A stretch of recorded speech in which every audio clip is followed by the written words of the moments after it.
I've always wanted a tanker boot from Alden.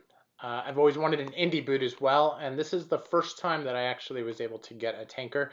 Very excited about it. There's a little bit of a story behind it, which I'll get into, but suffice it to say, it's super exciting, and I'm very happy to share it with you. Hey, I've organized all my playlists on this channel so that you're able to easily find different types of shoes, different brands of shoes, as well as finding all my shoe battles, worth the price shoe reviews, etc., all in one place. Enjoy. Welcome back, and this is Wisconsin Shoe Guy. Thanks for watching. Today we're going to do a shoe review on a boot, so a boot review. This is going to be a little bit different because there's a story behind the boot.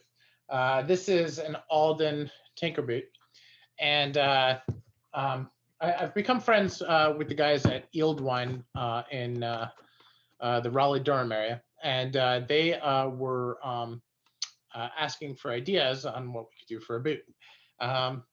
Those of you guys who watch the channel know that I'm really into NSTs or Norwegian split toes, and I never had a Norwegian split toe boot. At the time, I didn't even have the Carmina yet, right? And so I was thinking, gosh, it'd be really cool to do a tanker boot, which is the Alden split toe. And last year I had picked up a pair of Alden 962s and a 2210, which are split toes shoes on the Aberdeen last. And I picked up a pair of 979s on the Barrie last. And so they were looking at different lasts and stuff like that. And so I suggested, a tanker boot on the Barrie last is pretty common. And so I thought, what would be great would be to have it on the Barrie last, do it in a totally different color than what they're doing it today. And so I suggested this Loden Suede, which is kind of cool, very unique. I suggested doing it with a natural welt, so like a brown welt, so it's got a little bit of a contrast there. This kind of reminds me of we all had that friend in college who had the green Chrysler LeBaron with the brown leather interior, forest green, brown leather. It looked really good together. I thought, hey, that would look good. I suggested more of like a contrast stitch here. And then I wanted to have something different. A lot of people were doing antique, or I'd always done nickel on all the hardware. And so I thought, hey, why don't we do it in brass, right? Kind of cool. So I suggested it to him. I said Commando sole.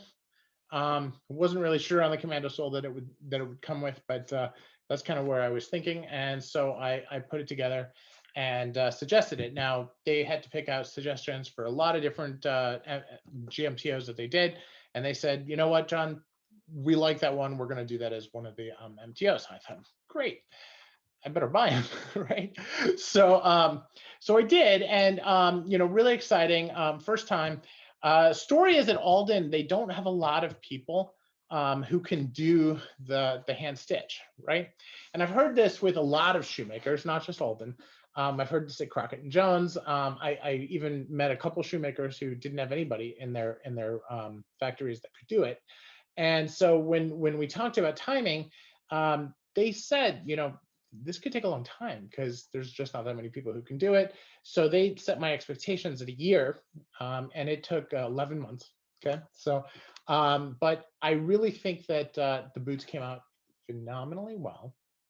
I really like the way they look. I like the way the hardware kind of pops, and I like everything about it. I even like the way that they feel. The lining on them is super soft. It almost feels like an upper to a shoe on the lining, and so they're fully lined, and which is like a really nice dark brown leather too, and just super comfortable. The Barrie last is a long last, so most people go down half a size, and I recommend that. I went with my usual size, and they are a bit long, but they're really right in the across the vamp. Okay, so I have somewhat wide feet, so it just kind of made sense for me. They bend in exactly the right place, so I'm very happy with them. But I can see where a lot of people would want them a little bit shorter.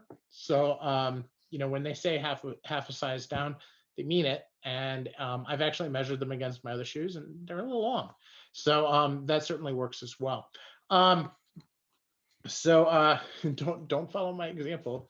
Listen to the advice of the professionals. So, but let's talk about the boots themselves, right? They have really nice double stitching. The quality of the suede is just absolutely outstanding. It's very, very soft. It's very, very firm, and you can see the way that you can brush the suede like this.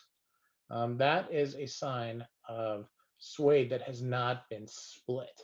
Okay, when the suede is split, it really diminishes the quality of the suede and how strong it is, and it also takes down the luxury factor considerably. So I like a suede where it is really kind of this whole piece of the leather and really just veloured out, right? And that's what Alden does with this, and they do a very, very nice job. You can see that there's a patch on the back. Now, when you look at quality, there's some welt issues here where they join it, and yeah, this is what is a Alden welt issue. It's not bad, but it's not invisible either, right? Like you look at a pair of Crockett and Jones, or you know, a pair of hand welted shoes, you're not gonna find the seam, right? So you can see the seam. It's not terrible, right? It's fine, but I want to point that out because I know that some people are like super anxious to find something that's wrong with every pair of shoes that they own, and there are things you can see that are not quite as optimal as they could be. But you know, there's a lot of handwork that goes into these shoes, and so you're going to see some level of variation, and that's normal. I actually think that that's good.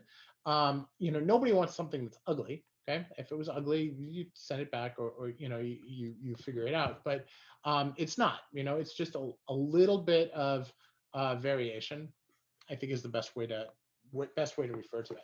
Now, one of the things I like about these is that they came with flat laces. I really like flat laces, and you know, because they're the shoes have about an inch of gap at the where the sides, the facing comes together. The laces, having flat laces, looks really, really good, and so I'm pretty happy with that. Now, what I'm not so happy with is that the Commando sole is basically a toppy. And it's not even a toppy, right? They actually have like a rubber piece up here that they have in there, and that they put in front of it. It is stitched on, okay? So it's not like slapped on like a toppy, but it is just a small piece that's thrown on top. I would have, you know, if I were doing this, I would have used like an Istan sole or something, or Ishtan sole, something like that, where it's really chunky and a thicker Commando, right? I just happen to like that better. But I do think that that's good. This is branded Alden, although I think that they call it a Vibram. So it may be a Vibram. I'm not sure. Okay, so full transparency, I don't know. But it says Alden, and that you can absolutely take to the bank. Now, they have very wide waists, which is good for stability, right? I mean, these are everybody thinks suede is really fragile or something like that, and I don't think so at all. So I'm gonna use these for hiking and getting out in the woods and just having a good time. I'll wear them in the snow. You know, you spray them with waterproofing spray, which I've done, and they will make it through an entire season before you have to do it again. And you have trouble with them, you brush them off, and you go again, right? You just, like any shoes, you let them dry until they're really dry, air dry, don't heat them or anything, and brush them, and you're good to go. So just it's a different brush for suede, right? Because you've got to have the wire bristles in order to puff out the pile. That's all it is, right? So great boots. Now, from a price standpoint, I think they're $650, something like that, which is a lot of money for a pair of boots, but it's not a lot of money for a pair of Aldens. Okay, so if you consider that it's Alden quality and you'd spend 600 or 550 to $600 for the shoes, having it at $650 for the boot is really not that bad. And I'm just looking here to see. It was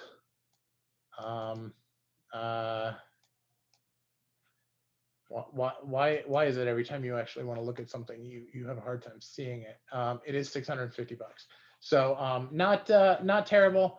Definitely not inexpensive, but definitely in my mind, very much worth the price.